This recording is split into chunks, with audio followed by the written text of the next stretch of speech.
This Sunday is the fifth Sunday of Lent in Year B. This Sunday, each parish can choose to use the readings from either Year A or Year B, but we'll only talk about the Year B readings for now.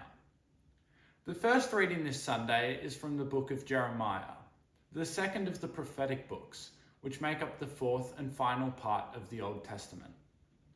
The book of Jeremiah was written by Jeremiah, a Jewish priest at the time of the Babylonian exile that we spoke about last week. The book was written before, during, and after the exile, which happened about 580 years before Jesus. Jeremiah reminded the Jewish people that Jerusalem was given to them by God after they left Egypt on the condition that they obey the laws of Moses.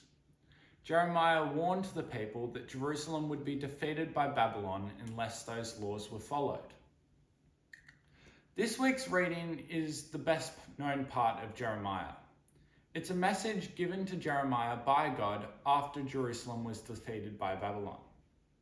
God's message is about covenants, and here the word covenant basically means contract. God says that the Jewish people broke the covenant he made with them after they left Egypt, but God promises to make a new covenant with the people. In Christian belief, that new covenant is the one that Jesus made with the world by his death and resurrection that we will celebrate again at Easter. The second reading this Sunday is from the letter to the Hebrews. This letter is traditionally believed to have been written by Paul the Apostle to some of his friends who were Jews that had become Christian.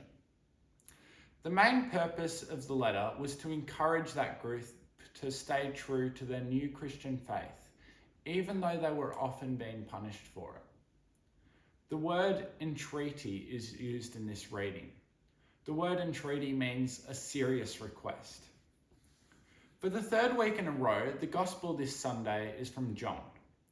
Some Greeks come to Jerusalem at the time of the Passover festival, and they find Philip the Apostle. They tell Philip that they want to see Jesus. Philip gets Andrew, and together they tell Jesus about this. Jesus realizes that this means that he's known far and wide. Jesus replies, "The hour has come for the Son of Man to be glorified." Many of the readings during Lent are a hard read because they describe the suffering that Jesus anticipated.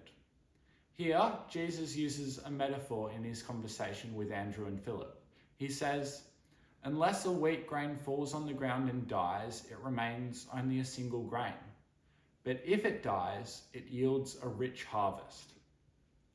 Jesus goes on to say that when he's lifted up from the earth, he will draw all to himself. Or in other words, bring everyone to him.